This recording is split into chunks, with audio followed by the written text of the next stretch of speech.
All right, for the next section, we're going to have, Dr. Dekkers. I'm going to introduce him, and then he's going to call up the rest of his genetics panel. Dr. Dekkers certainly is not a stranger to most of us. He grew up in the Netherlands, received his degree there with a PhD from the University of Wisconsin in animal breeding. He's been with us at Iowa State since 1997, and he's a distinguished professor in the Department of Animal Science. Please help me welcome to the stage Dr. Jack Dekkers.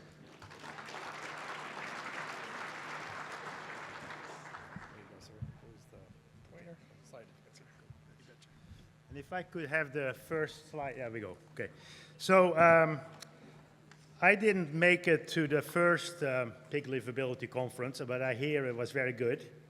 But I also heard that there was one part missing, which was there was no session on the potential role of genetics in improving pig livability.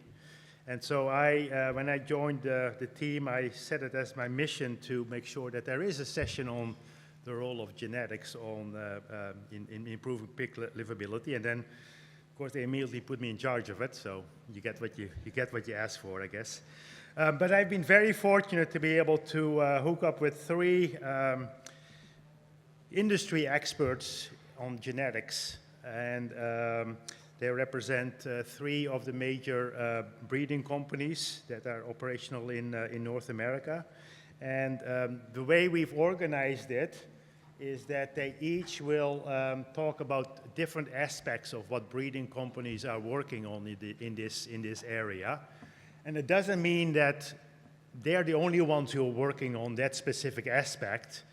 I mean, all companies, including the ones that are not represented here, are working on these different aspects in one form or another. And it's really just to lay out what has genetics already achieved in terms of improving livability, so past and present, and then talk about, well, what novel traits could be recorded to help select for pig livability, different, grow finish, farrow to weaning and so on, and also on the sow side. And then finally, what novel tools are available, what novel genetic and genomic tools are available to help breeding companies to improve livability and provide a better product to you all as producers. So the first speaker is Dr. Tom Rathje. He is the Chief Scientific Officer at DNA Genetics. He went to Iowa State University for his Bachelor in Animal Science, and then he went to the University of Nebraska, where he got his Master's of Science and his PhD with Roger Johnson. I think many of you will know Roger Johnson. And he's been with DNA Genetics since the company was founded 30 years ago, and has championed the development and implementation of a range of crucial investments to create a strong and competitive breeding program.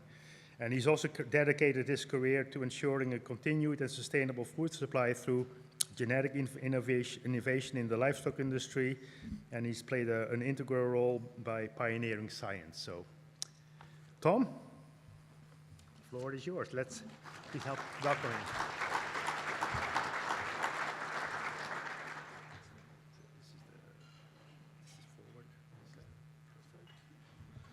Well, thank you, Jack.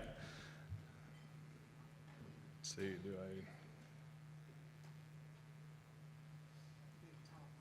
I? Yeah, it's not advancing it. Oh, it is on the screen. It's not on my screen that I can see. Okay, perfect. Sorry about that. All right, perfect.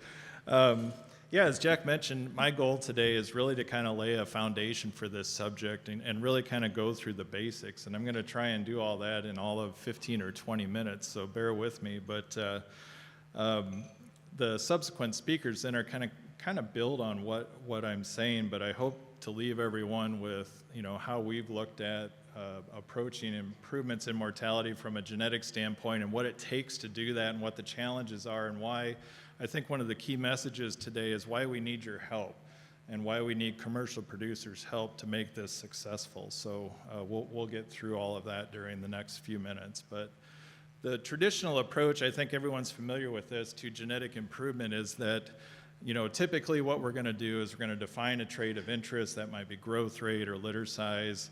We're going to look at measuring animals for that trait. We're going to decide how much of the phenotypic variation is associated with genetics, how that trait's related to other traits, determine its economic value. We're going to plug it in an index and we're going to select. And that kind of mantra in genetics, I think, is pretty familiar to the industry. But the problem we have with mortality traits is that generally they're extremely low inheritability. And today, since I'm doing the talk, I get to define what extremely low is and so on. But you can argue with these. But extremely low is, less than 5% of the phenotypic variation is assigned to the additive genetic component.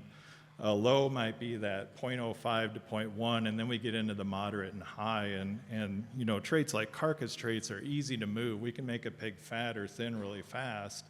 But if you're going to improve a line for livability, it's going to take longer, and it's going to require a couple different approaches to it. So how do we overcome that? Well, there's potential solutions to do that. One is that we can select for correlated traits, and I want to go through an example of that starting on the next slide. Is how do we use a correlated trait to make a big impact on pig survival? Another way is to increase your volume of information. You can think of this as, let's say we want to rank a sire line on the livability of its offspring. Well, you're going to have a lot more reliability on that prediction if you have 1,000 offspring per boar or 100 or 500 versus 10 or 15. So the volume of information that you have coming in for that type of a trait is really important. And we need to get that at the commercial level because that's really hard to generate in a nucleus. There's other things we can do, change the trait definition so that we have a better idea of how that pig's responding. Maybe an example of that is not all pigs die. So if we're recording mortality, that's fine. But if we can add to that, for example, a treatment record, we know that we can better predict how that pig is actually responding because you're taking into account those pigs that actually didn't have the phenotype of death. And so those things become important. Another big point, though, I want to make is that environment for these traits is extremely important because at the nucleus level, most nucleus systems are very high health. Pigs just aren't as challenged in those environments, so we need to get pigs that are out in a commercial environment with real-world management, real-world disease pressure, versus doing it at the nucleus level. So I'm going to start first with an example of correlated traits that I think is a pretty cool story of how we can use nucleus data to improve pre-weaning survival. And then we'll just touch on some of that field work that's required. I'll show you the structure we put together, but I think most genetic companies today probably have a similar structure. But just show you what those opportunities are and then wrap up. So when we started this project, essentially we were in a situation where we had a high total born sow. And when you have sows that have been selected for total born over time, I think we're all familiar with the criticism is that you tend to reduce pig size and increase pig variation, which results in higher mortality. And this is simply a mortality curve related to birth weight. And if you kind of take a peek at, I've marked two spots here. In the red, it'd be a 2-pound pig. In the green, it'd be a 3-pound pig. And the difference between those two in terms of the probability of survival is 31%. Pigs that are less than 2 pounds have less than a 50-50 chance of survival. So the concept here is, can we use birth weight, since it's so highly predictive of survival, as a component trait, if you will, or an alternative trait to improve pre-weaning mortality? And if we shift that curve from the left to the right and get more pigs off that bottom end, what's that going to do to pre-weaning mortality? So a rule of thumb, as you look at a chart like this, is each 1/10 of a kilogram or 2/10 of a pound of birth weight was worth about 5% in pre-weaning mortality. So that was kind of the basis there.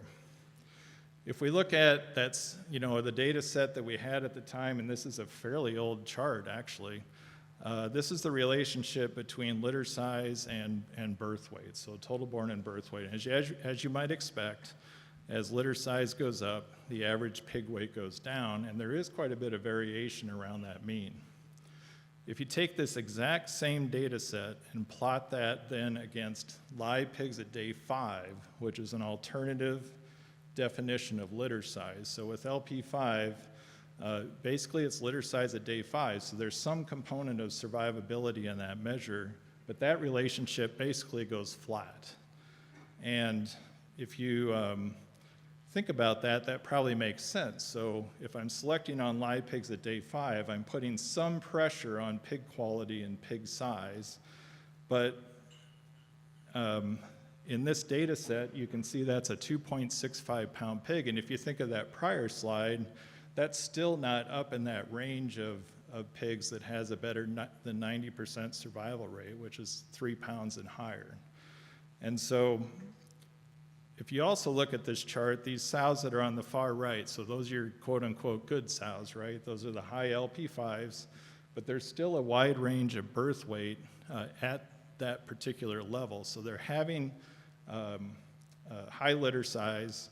They're weaning those pigs because LP5 is 98% correlated with number weaned, but there's still a lot of variation in birth weight. So the question becomes, is that the group of sows that we want to be after?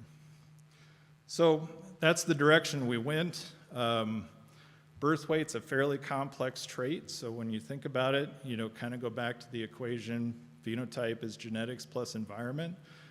There's a lot of environment that can impact birth weight, but if you think of the genetic portion, it's not only the pig's genetic potential for its own birth weight, but it's the sow's genetic potential to create the environment for that pig to grow. And if you look at the heritabilities for those two components, the direct pig effect is 0.05, so lowly heritable. The sow impact is around 0.2, so moderately heritable. So essentially, birth weight is a trait of the sow. So that went into the program, basically added birth weight as the maternal effect. We kept LP5 in the program, and this is what happened. So this goes back to 2018, and these are just raw averages out of the two nucleus lines. And you can see we were down at that 2.7, 2.8 pound pig. The blue line is landrace, the orange line is Yorkshire. And where that's come to now is an average on both those lines that is at 3 pounds and higher. So it's improved pretty dramatically over that time. Another way to look at this is the distribution of birth weight.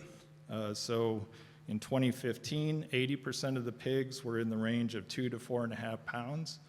If we look at 2020, that moved to 85%, and now it's 89%.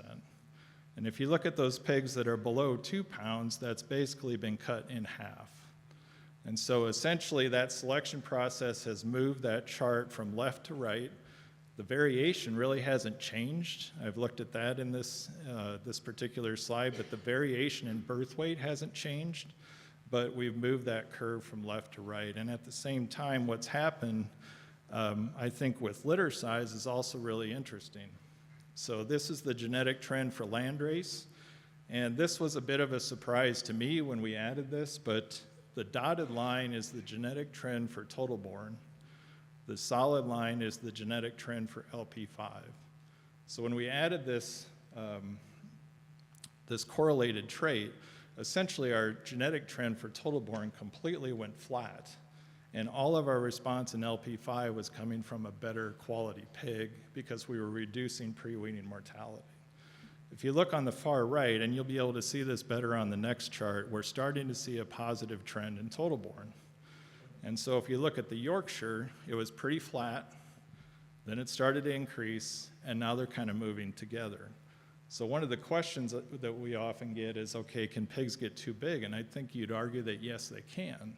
So we don't want that to become an issue for us with pigs becoming too large, and then you have dystocia and you're getting death loss that way. But if it's balanced in an index with litter size at day 5 and pig size, those two seem to be balancing each other out, because if you look at our birth weight trend, it started to flatten out. So I go through all of that just to illustrate that that process has worked. It's reduced pre-weaning mortality by 6.5%. over the last decade, and it's an example of a nucleus level set of data that we can use to improve the quality of the animal and more or lower pre-weaning mortality. So if there's questions on that later, I'd be happy to answer those, but I want to shift gears now a little bit and talk about maybe some of the bigger challenges that we have. So I mentioned earlier that generally nucleus herds are very high health herds. They're well managed, and we turn them over quickly. So when we think of things like selection for reducing death loss, it's not the most ideal environment because we don't have the challenges of PRRS. We have secondary pathogens, but maybe not at the same level as we see in some of our finished systems. And the problem with that is that pigs don't express their genetic potential for resilience if they're in those squeaky clean environments. So we really need to move this to our selection process or our phenotyping process to the commercial level in order to get those types of challenges so that we can begin to sort animals based on that performance. So kind of I mentioned here, genetic potential on a dirt track is what we're after. The other thing I would say also with sows is that we turn our nucleus herds at about 130% a year, so we're not letting those sows express their genetic potential. So that's another requirement for us to work at the commercial level to really let that genetic potential express itself. The challenge is figuring out how to pull that then back into your nucleus level decisions. So we know there's some genetic variation out there in terms of death loss, and every genetic company has these. This is just an example of a sire line trial, 2 different boar lines, you know, same sow, same grow finish system, same treatment, 3% difference in mortality. The next trial might show the opposite. You know, it might show them the same. Death loss is a very fickle thing. Maybe there was a challenge in this barn that one line was more susceptible to than the other. Maybe in the next trial it goes the other direction. But getting your hands around death loss is really, really difficult. And so even though you see results like this, I think it shows there is variation, but it's pretty complex variation. And I think it does depend on the pathogen. It depends on a lot of things that we can't really predict, but we have to be able to understand. So in our system, we established a commercial testing program for market pigs and for sows. The one around market pigs is basically a flow of pigs that is pedigreed DNA F1 sows, mated to purebred nucleus Duroc boars. We record mortality, birth to finish. We did introduce 2 new traits to our Duroc index that are based on mortality. So there's a pre-wean mortality trait and a post-weaning mortality trait. The pre-weaning trait has a heritability of 0.03, so very lowly heritable. Grow finish or wean to finish, 0.06, so a little higher heritability, but there's other data that's coming out of that system too. I'll just mention as an aside is you can get commercial level birth and weaning weight, you can get growth rate data, feed intake data, and so on. So there's a wealth of information you can get out of a program like this that can translate into using crossbred data back in your nucleus program. But I want to go back to those mortality traits. With those introduced, you can indeed make change. So this is the genetic trend through the end of the 3rd quarter this year for the solid line being nursery finish mortality. So it's improved since we started in 21, about 4.5%. And pre-wean 1.26%. Now, before anyone gets too excited, the way you interpret that breeding value is it's 4.5% of your mean mortality.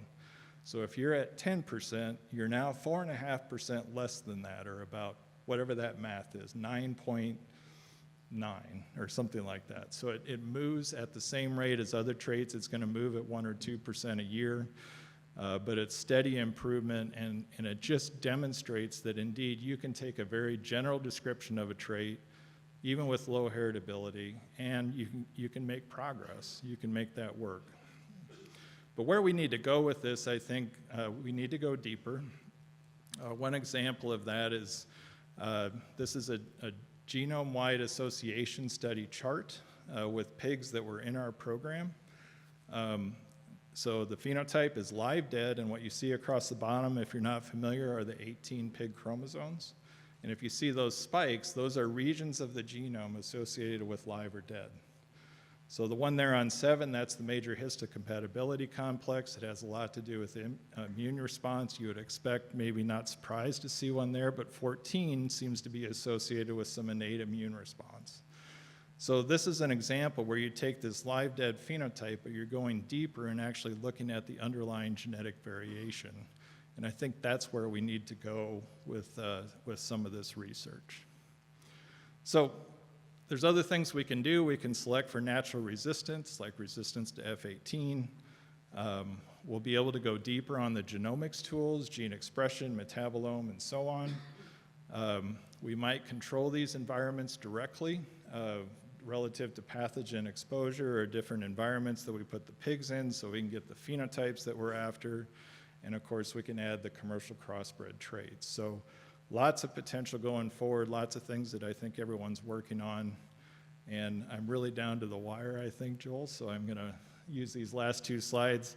On the maternal side, very similar structures. So set up a structure to produce basically pedigreed F1s that are going out into multiple different production systems. And I think that's one of the keys, is that any one production system doesn't have the same challenges as another. So having a process by which you get your genetics into multiple health statuses, multiple housing systems, and you're able to really get that type of information and know how it impacts longevity is going to be a key part of any program to be successful.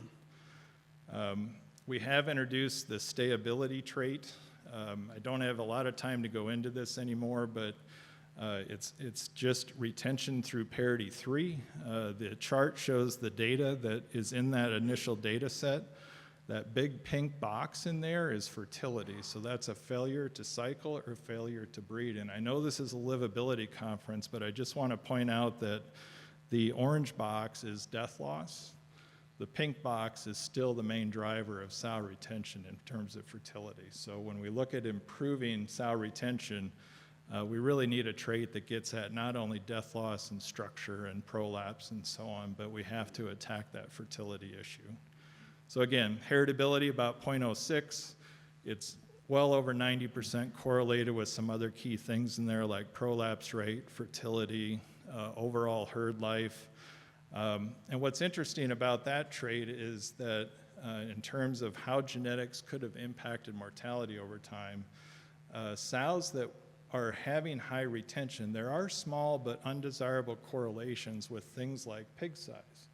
So a sow that is staying in the herd longer wants to produce a slightly smaller pig, which makes sense because it all gets into energy utilization, right? A sow needs to be a little more selfish to be retained. So I think bringing in traits like this, having the data to do it, is going to balance all of our genetic programs to have animals that are better able to withstand the challenges we have, but continue to make progress in our key traits. So with that, I'm going to wrap it up.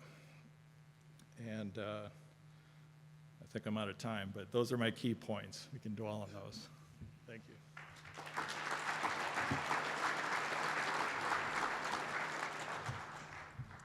Yeah, we will have time for questions, panel discussion, so please keep your questions and write them down so you don't forget them. So building on that foundation that Tom has laid, our next speaker, Dr. Jenelle Dunkelberger, is going to talk about other novel traits that are being investigated. Janelle is a geneticist with Topigs Norsvin. She's based in Minnesota, here in the US. She holds a PhD from Iowa State University, where her focus of her research was to investigate the role of host genetics in response to viral disease in pigs, in particular PRRS. And she continues to study that topic and other health-related issues as head of the Topigs Norsvin Global Health and Behavior Research Platform. So let's welcome Jenelle.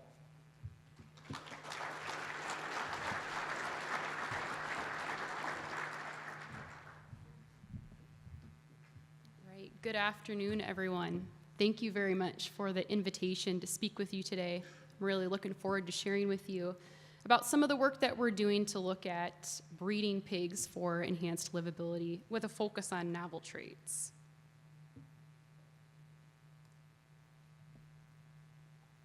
the top, the green, yeah. So as a genetics company, there are really two main different sets of tools that we can use in terms of introducing genetic variation to select pigs for enhanced livability. So one of those sets of tools is to use genetic engineering, which is a way that we can actually introduce genetic variation into the pig genome. And another set of tools is traditional breeding, right, where we make use of those variants that are already existing within the commercial population, and then focusing on increasing the frequency of those favorable alleles through future generations. So Tom talked about this concept of using traditional breeding to make genetic improvement.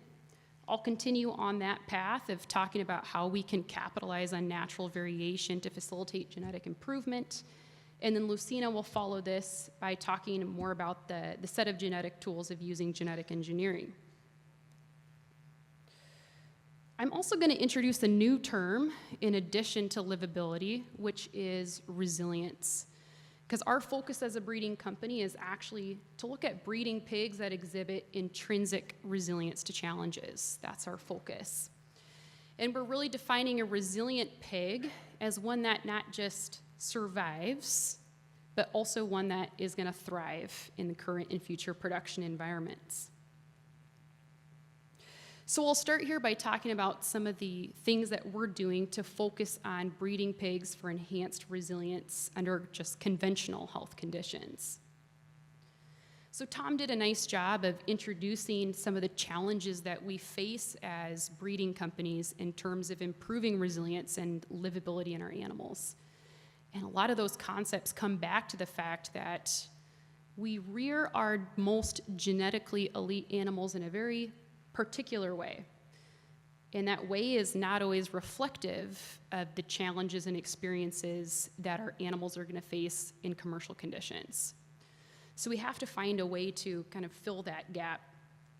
So if we think a little bit more about the characteristics of our nucleus herds, now one of the facts is that we've got a high turnover rate.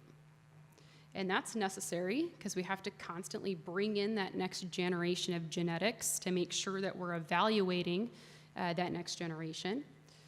But as a consequence of introducing this kind of artificial culling or selection criteria, we're not actually allowing those animals to express their full genetic potential for longevity. We kick them out before we give them a chance to express that. We also do everything that we can in terms of trying to make an optimal environment for these individuals. They get the best feed, they get the best management, they're high health, so these animals are not challenged in that type of setting. We have to do that in order to evaluate the full genetic potential of these individuals, but as a consequence, we don't get that opportunity to see how they perform under pressure. So we don't get those resilience phenotypes, and we can't improve what we don't measure. So one of the workarounds is that, of course, we got to get that data from another source. So at the nucleus level, we do routinely collect tissue, which we use for genotyping. But again, got a red X there by resilience data. That's simply not available. But of course, we have a lot of opportunities that we can collect resilience data at the commercial level. So by implementing a routine where we can collect data for genotyping, then we've got the full set of information that we need to make genetic improvement at the commercial level. And then, because those herds are genetically related, we can link that information to actually facilitate breeding value estimation for resilience traits for both sets of animals. So this is the trick that we use in terms of estimating breeding values for resilience traits.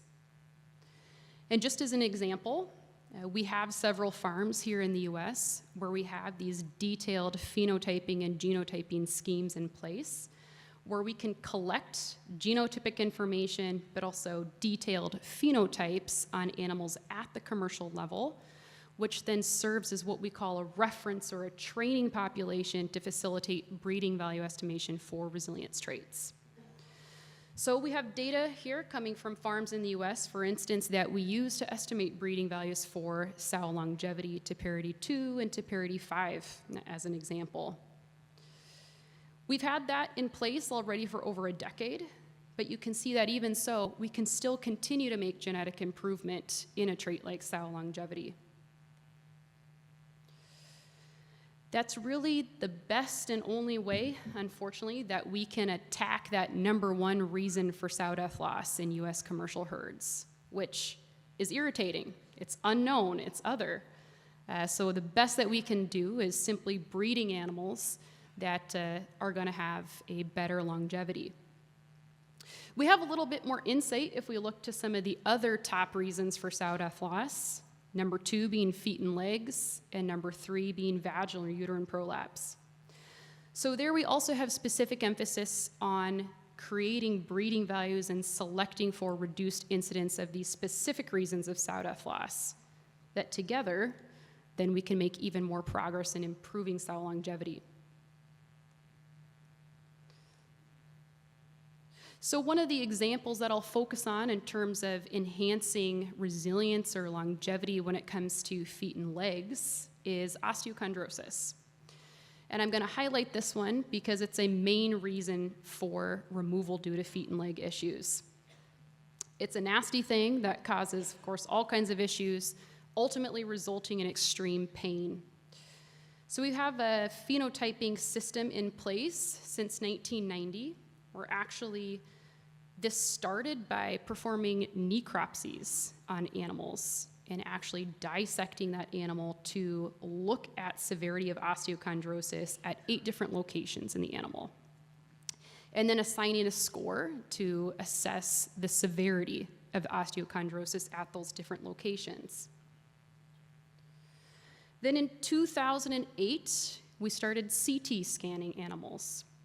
So at our boar off-test station in Norway, we started up a scheme where we routinely collect thousands of images on the boars that are tested there to evaluate the inside of the carcass. So this has been a really interesting tool to give us all kinds of insight on the animal while it is still alive and therefore still a potential selection candidate. And also created this opportunity for us to update our protocol of assigning osteochondrosis scores. So now, we don't have to perform those necropsies on a routine basis, but rather actually use these images from the CT scanner to look at and evaluate osteochondrosis and assign those scores just based on these images. So the way that we select for reduced incidence of osteochondrosis is actually a summary value or score based on the severity that the animal has at those 8 different locations. And we see that this is a nicely, moderately heritable trait. A new and exciting development actually in this area is that we are working towards making an automated pipeline to assign scores for OCD. So right now, even though we have those images that are available to look at and evaluate these OCD scores, that still has to be done by a trained technician, which is time-consuming. So now we have a new project looking at developing machine learning models where we actually train the computer to be able to detect these different joint locations and then automatically assign a score for osteochondrosis. So this is, of course, going to be much more efficient, save a lot of time, and hopefully increase the accuracy of assigning these scores. But it also creates more opportunity to expand the number of locations that we can look at and actually detect osteochondrosis at even more locations than we currently evaluate.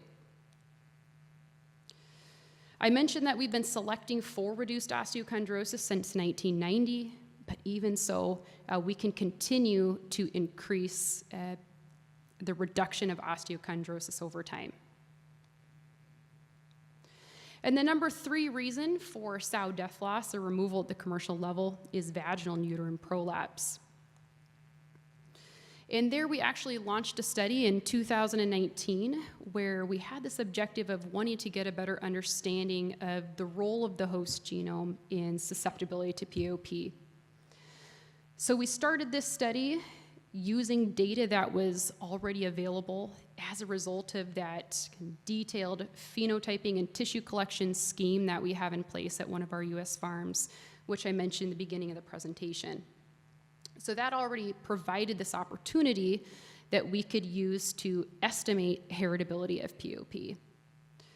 So we had data available for over 16,000 sows, and the time frame actually should be 2012 to 2020, little typo there, but had data then that was collected over that 8-year time frame with fully pedigreed information, and ended up realizing actually that the heritability of POP was estimated at 22%, which indicates that's a moderately heritable trait. So a lot of opportunity there in terms of implementing selection against POP. And as a result of that, we did make the decision as an organization to specifically develop breeding values for POP and have been actively selecting against that since 2021. So just in summary, it's important to focus on enhancing sow longevity overall as a way of capturing all of the different reasons for sow death loss.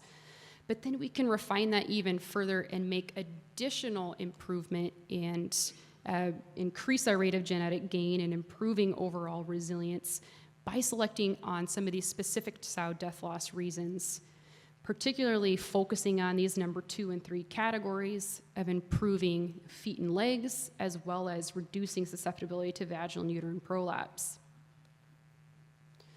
So now I'll talk a little bit about also some of the efforts that we have in place to look at enhancing resilience or livability under disease challenge conditions.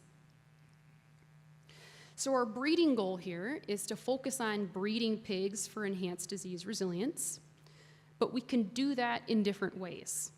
Right? So one of the options that we have available to us is to use indirect selection, which relies on needing to have an indicator trait. Another option is to use direct selection, which means that whatever trait that we're estimating breeding values for and selecting on is the same as the trait that we want to improve. In this case, disease resilience. So first, a little example of an indicator trait. I'm going to talk about variation in feed intake. And actually, the author of this figure, I think, is sitting probably somewhere in this room.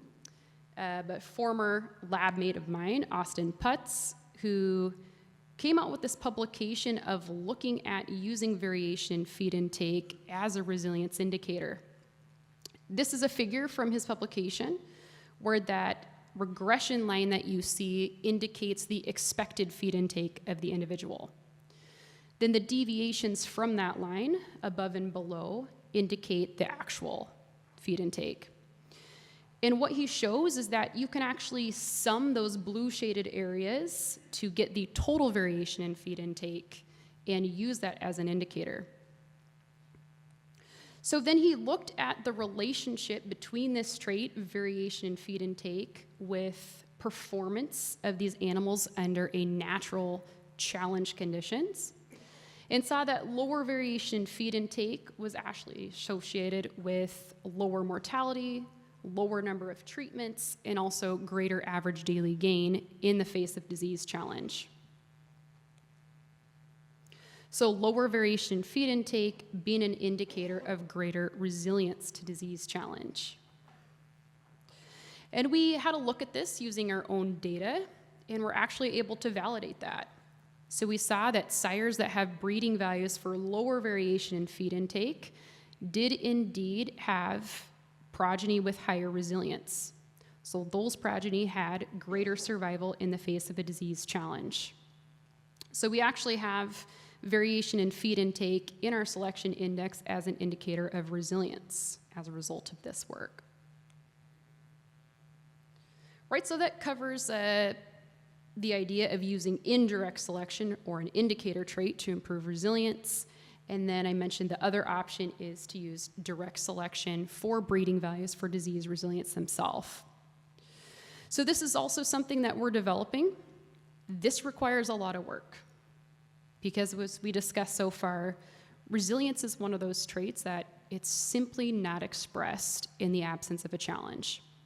So this requires that we have to collect data under challenge conditions on an ongoing basis.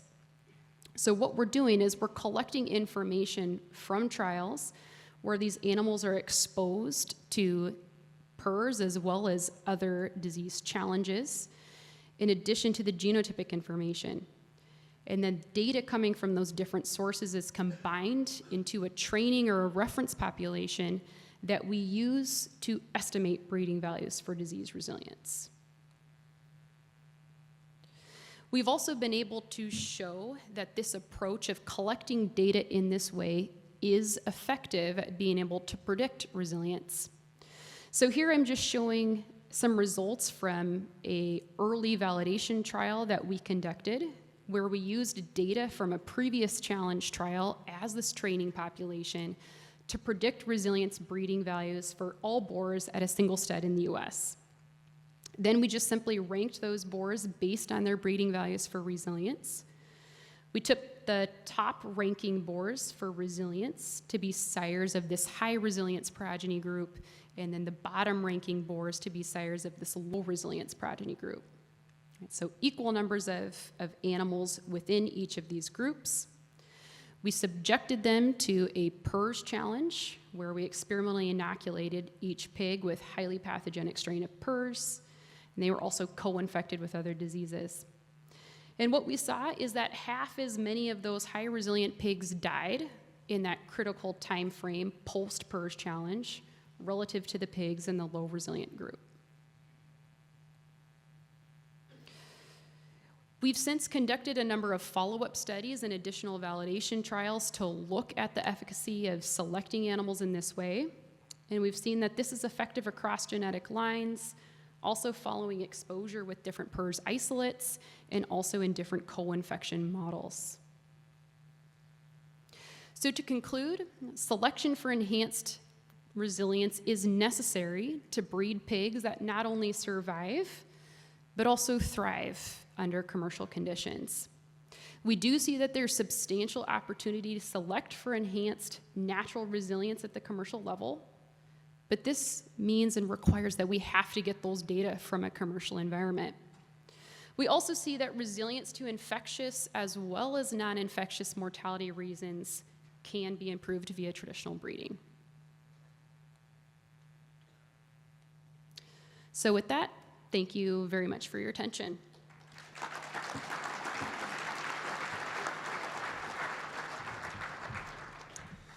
Okay, so hopefully these two speakers have convinced you that there's a lot of natural genetic variation for resistance, resilience, livability. And if you measure the right things in the right environment, you can select for those. As Jenelle already indicated, our last speaker, Dr. Lucina Galina, is going to talk about new tools which actually introduce new variation, and what that can offer. So Dr. Galina is a doctor of veterinary medicine, and she also holds a PhD in swine medicine from the University of Minnesota. She's currently employed at PAC, and she serves there as the director of technical research projects. And one of the most exciting areas that she works with is the management of the technical aspects of the PRRS resistant pig project, among others. So.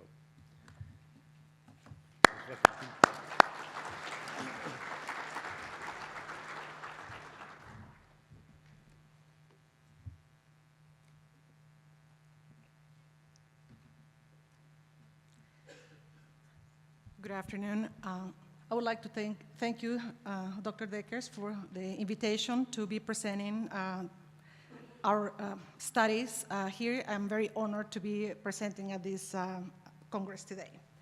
So I'm going to talk about novel tools, and I'm going to expand on what the previous speakers have spoken about. So previously, Tom spoke about estimating breeding values, or EVVs, and using pedigrees from genetic nucleus farms, and also those commercial farms where animals are exposed to diseases and the real commercial situations. In those environments with the EVVs and pedigrees, we are looking for traits of interest and select the better animals. Later on, genomics was incorporated into this package of selection, and it had become, together with EVVs and pedigrees, a very powerful tool to be more precise in the selection of animals. For example, now with the genomics, we can look at animals that we're going to select for breeding stock for the next generations, and we look at the genes, and we use 50,000 marker panels across the chromosome that are going to help select the best animals. And that's for any trait, but specifically for disease resistance and robustness, today, many genetics companies are selecting out animals that have the halogen gene, the stress gene, so we don't want that gene in our populations. We are now able to select animals that are fully resistant naturally to E. coli infections, either caused by F4 E. coli, which causes diarrheas in very young pigs, and also F18 E. coli that causes edema disease in nursery pigs. So we can find animals that have the right genes, and we can select animals that are fully resistant. We can also select in our populations for the Wur-PRRS marker, that is a marker that can help to identify animals that are less susceptible to PRRS. And today we're also using genomic EVVs for pelvic organ prolapses. But what I'm going to talk to you about is the next step in the evolution of genetic strategies, and I'm going to talk about gene editing. And I'm going to talk, most of you are aware that a pig that is resistant to PRRS has been created using gene editing technology. I'm going to explain to you some of the milestones that needed to be achieved to get to this point today. That includes creating the gene edit, then creating a commercial population with animals that carry this gene edit. Then you have to get a regulatory approval, and then finally a very important step is to get consumer approval as well. If your consumer doesn't accept the technology, probably you're not going to be successful. So I'm going to talk about those challenges and milestones, and then the opportunities that having a PRRS-resistant pig will bring. And also, Jack asked me to speculate about, hey, what is next after, what's beyond PRRS, what can we do after that? So gene editing, very few people were speaking about gene editing until very recently. Maybe 2 years ago, we didn't hear much in conferences, but I'm coming from the Lehman conference. There were so many sessions talking about gene editing. So the awareness about this technology has increased.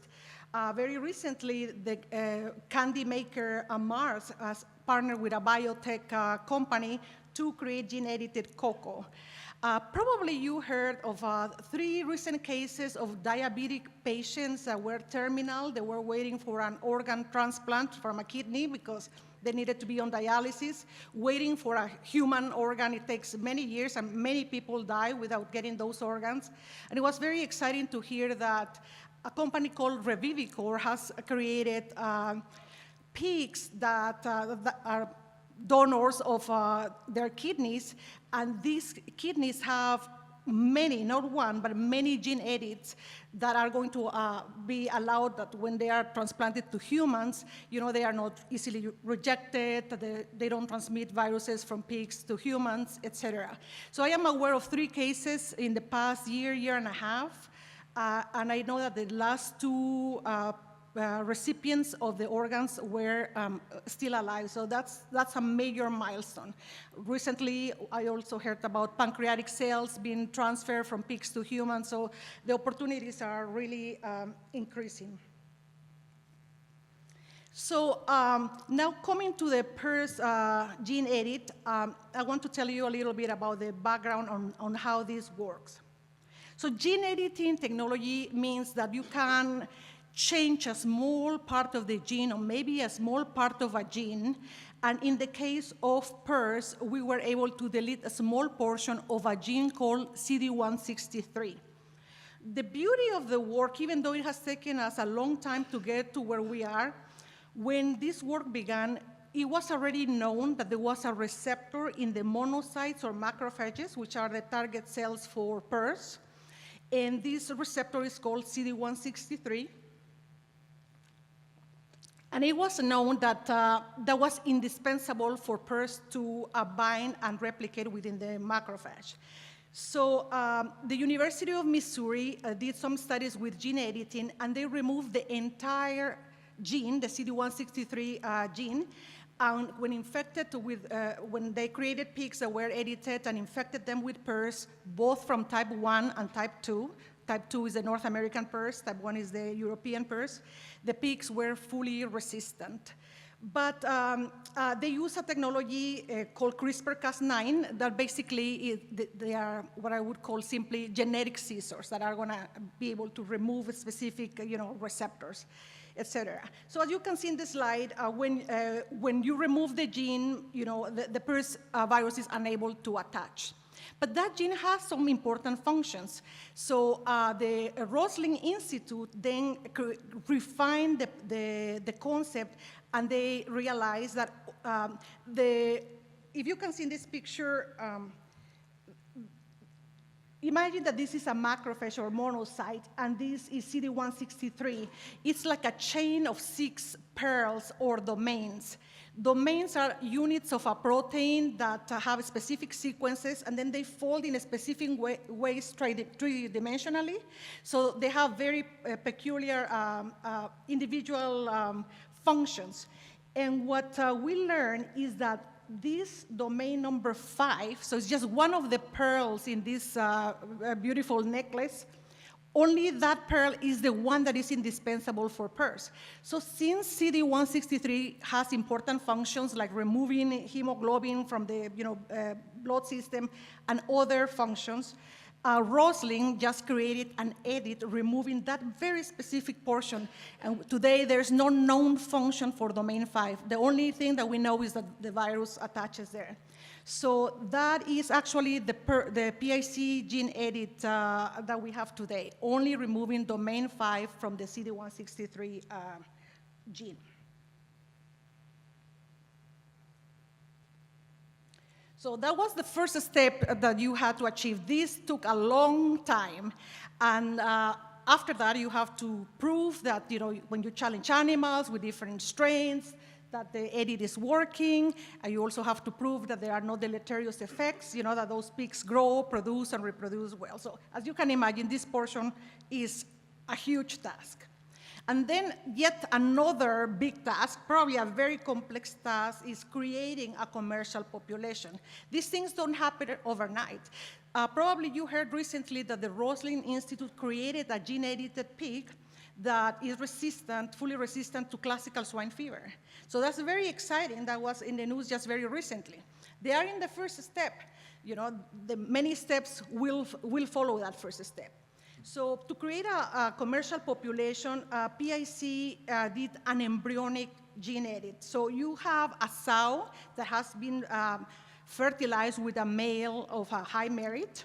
When the egg, after artificial insemination, when the egg is about 19 hours, is taken out, and then using CRISPR-Cas technology, these genetic scissors, you create this gene edit by removing domain 5 of CD163, put that egg back into a recipient, a surrogate sow, let those pigs farrow, and then you will have a combination of different animals because the zygotes are, there are multiple cells when we do the edit. Sometimes the edit can fall in multiple cells and be expressed in multiple tissues or not expressed in some tissues, so you have some mosaicism. So a big part of the work was actually trying to remove animals where the edit was not in the right place. So those off-target situations, we had to do a lot of eliminating of those animals until we just worked with the animals that had the edit in the right place. Then we created the right matings. And eventually, after several generations, you can have today three combinations of animals. In orange, you have the wild type. These are the animals that are not resistant. Those are the ones that exist in nature. And then you have the homozygous resistant. Those receive an edited version of the CD163 one allele from the mother and one allele from the father. They have to be homozygous to be resistant. And then you have the heterozygous, which are the pigs in that box that are green and orange. Heterozygous animals carry one good version, but they are not resistant to infection. So as you can imagine, to have a population, you have to have homozygous resistant, homozygous edited animals. Now we have PRRS-resistant animals in 4 of our lines. We have many generations, generation 3, 4, 5, and we have done many challenge studies in those multiple generations. But it takes time. An important point here is to distinguish what a GMO is and a PRRS gene edit. And some colleagues, some veterinarians in our industry refer to the gene-edited pig as a GMO, and that is incorrect. A GMO is an animal that was genetically modified but received genetic material from another species, like the corn that is resistant to diseases, but it has an introduction of bacterial DNA. That's a GMO. The PRRS gene edit is just an animal, in this particular case, where a small portion of a gene was removed. Nothing was added.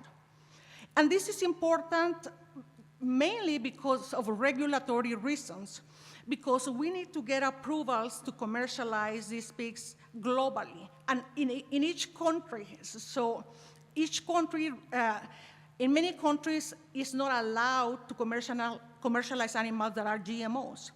So if you can prove that this pig is not a GMO, that is just a gene edit, then many countries like Colombia and Brazil are gonna say, okay, well, this is not a GMO. You don't need an approval. This is a positive determination because we determined that this pig is not a GMO. So in that way, many countries, and I will show you the countries, have approved the technology because these pigs are not GMOs. So from the regulatory point of view, this is a very important point.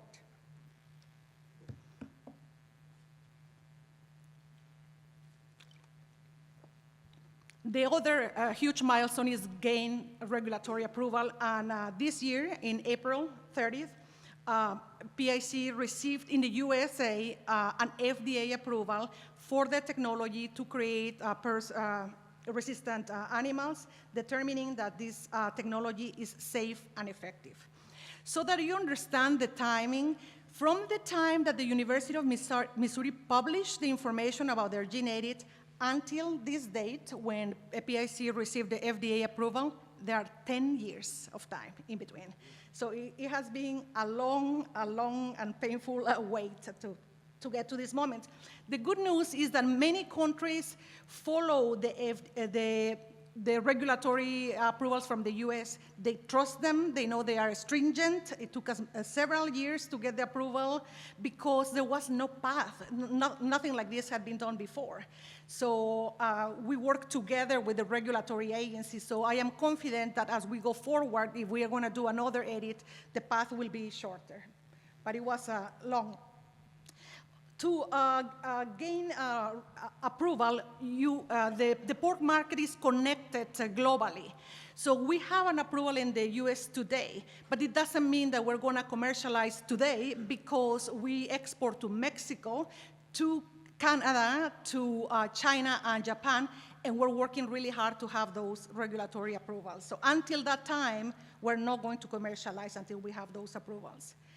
An update is that we have non-GMO determinations or positive determinations today in Colombia, Dominican Republic, the US, Brazil, and Argentina, and we're working really hard and in advanced discussions with the main countries where we export: Japan, Canada, Mexico. Mexico is a big one, and China and other countries that you see in the slide. The last big milestone is the consumer acceptance. This is a different technology. This is something new. We're working with a company called Circana that is, they are leaders in the area, and they have done a lot of interviews, not only in the US, but also in other countries. And they look at the likelihood that the product like gene editing is going to be purchased. And when the responses rank in the first quintile, that means that it's very likely that that product is going to have a high market share, there's going to be a good seller. So based on the interviews conducted by Circana up until now, the gene-edited pork is in the first and second quintile, indicating that there's high consumer acceptance. We also learned with the research from Circana is that the consumer they make decisions based on the benefits that they see. And the benefits that they see when they eat pork is this pork creating, when you're treating the animals right, welfare of the animals? Are you reducing the amount of antibiotics that these animals are receiving? Creating this pig, what is the impact on the environment? So all of these things are important for the consumer, and they make decisions like that. So we know that removing PRRS will have a benefit, obviously, in animal welfare, decrease antibiotic use, because PRRS drives a lot of antibiotic use due to secondary bacterial diseases. And anything that improves health and improves feed conversion will have a positive impact on the environment. So the last point that I wanted to make is what's about beyond the PRRS-resistant pig. What is next? So as you can see, it takes a long time. Even if it's not going to take 10 years, probably it's going to take 5 years. So we cannot do edits for every single disease. Maybe those that are negative, have a negative impact on welfare, where there are trade restrictions, those that have a major economic impact, zoonotic diseases, or those like PRRS that we don't have the most effective methods to control disease. And we're looking for complete resistance, because if you're talking about RNA viruses that seem to be causing a lot of problems in our industry, if you have an animal that is less resistant, the virus still recombines, so it is still going to be able to evade the immune system. So in many cases, we want full resistance.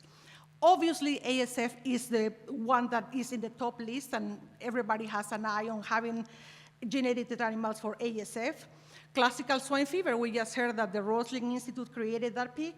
FMD, perhaps swine influenza. Swine influenza, there are gene edits today, but they don't confer full resistance, so probably those are not going to be adopted commercially at a large scale. The good news is also that today we can work on stacking viruses. So you could create a pig that is resistant to PRRS and classical swine fever. So you can do that. Or when you're looking for targets for, the problem with many genes is that we don't know what the receptor is. So we have more advanced tools to discover, what are those important genes. So I think the path will be shorter than before, but still these projects will take a long time. But the good news, the opportunity is that with this technology, you can imagine a commercial system getting rid of PRRS, for example. You can imagine a state getting rid of PRRS. You can imagine a small country eliminating PRRS permanently. So the opportunities are huge. With this, I just wanted to point out to the PRRSresistantpig.com if you want additional information, if you want data, publications, you can find all of information right there. Thank you, Chad. Thank you.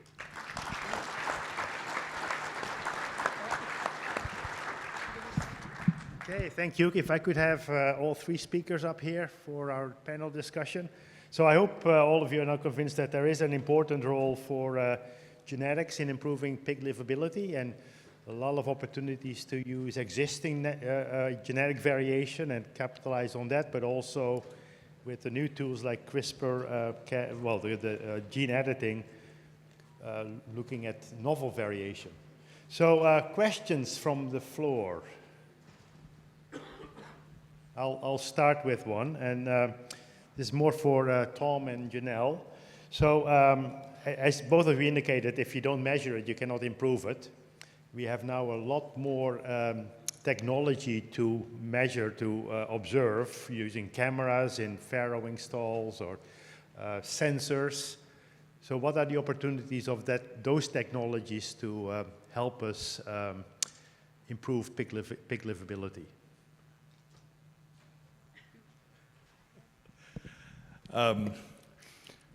No, I think there's tremendous opportunity. I mean, with camera systems, for example, when we want to look at things like structure, I think there's opportunity there, Jack. I think when we look at pig behavior, so in particular, maybe sow behavior would be another, something we can look at with those types of systems. Some of the ear tags that are out there, I think, are really interesting as well, where we can look at body temperature and we can look at sow's mobility through the accelerometer in there. So, I mean, if you look at this plethora of technology and, Fitbits for sows and pigs and so on, there's a lot of machine learning that can be applied, artificial intelligence, and just connecting that with some of those resilience phenotypes will be, I think, really revealing. So, very high-level answer, but. Yeah, agreed. For us, we do have a significant investment in camera technology. One of the reasons being that for our European producers, behavior, especially during the finishing phase, is the most economically important trait in production. So making sure that we have animals that can behave and perform well in group settings and in an environment where they have intact tails. So that's a movement. That tail docking is being banned in a number of those European markets. So we need animals that don't want to bite tails and don't want to introduce vices. So we have cameras in place that are looking at capturing behavior for animals to develop novel phenotypes to select for improved behavior traits. We also use cameras to evaluate maternal behavior. So specifically, we have cameras placed above free farrowing pens. That's another trend that we're seeing, especially in a number of European markets. But it's also just a really nice opportunity for us to evaluate full expression of maternal and piglet behavior. Because once you take that farrowing crater away, then you can start to see more of that interaction between the sow and the piglet that you don't otherwise see in a crated environment. So definitely in terms of behavior, I think we can't sit there and observe behavior all day long. We don't have the capacity to do that. So we need tools like cameras in order to help us phenotype these otherwise impossible to capture traits. I also have a comment, Jack. So at PIC, we used to look at selecting like the structure of the pigs at about 5 months of age by eye. Now we're doing that with camera technology, because our cameras are now able to read those tags that were very difficult to read before. We're estimating weights with the cameras as well. We're also looking at behavior in the pen, whether the animal is sitting, walking, and how does that has an impact on longevity, for example. We are looking at the farrowing house as well and looking at the length of farrowing. So the opportunities are great. Some of these technologies we have already implemented, and others we're evaluating either ourselves or in collaboration with other universities as well. Thank you. Questions? Please raise your hand and we'll get a microphone to you. Yeah, right here. Chris? Yeah, I'll just use this one. Where do you guys see artificial intelligence impacting genetic selection moving forward? Pass it down the line, maybe. Yeah, good question, Chris. Maybe just starting with the camera example, we have to have artificial intelligence, aka machine learning models, in order to be able to evaluate this extensive amounts of camera data, help us make sense of that, and then translate those data into phenotypes that we can use as selection targets. Another example just from the presentation that I gave, where I gave that example of developing machine learning models to look at scanning these CT images to detect the joint locations and assign osteochondrosis scores. That's an example too of how we're using this artificial intelligence as a tool to help us develop new traits, and in that case, being able to look at additional locations in the pig skeleton to look at evaluating osteochondrosis in even locations that we haven't looked before. Yeah, one of my dreams in all that would be, you know, if we could have pigs under camera, and in the same data set, we would have their retention as sows and their retention as boars and so on. And then as people, we get the heck out of the way, because I think our tendency on things like structure, and I'm just going to use that as an example, is we want to recreate what we think is a good animal. I want the machine to tell me, if I have the right data set, what characteristics I need in that animal. And I think that's the one example or the key thing that artificial intelligence can bring us. So, you know, we'll see where that goes, but creating those data sets isn't easy. I have a different example, Chris. We are looking at artificial intelligence heavily across different projects, but just to analyze data, just by hearing my colleagues, the sheer of information that we have.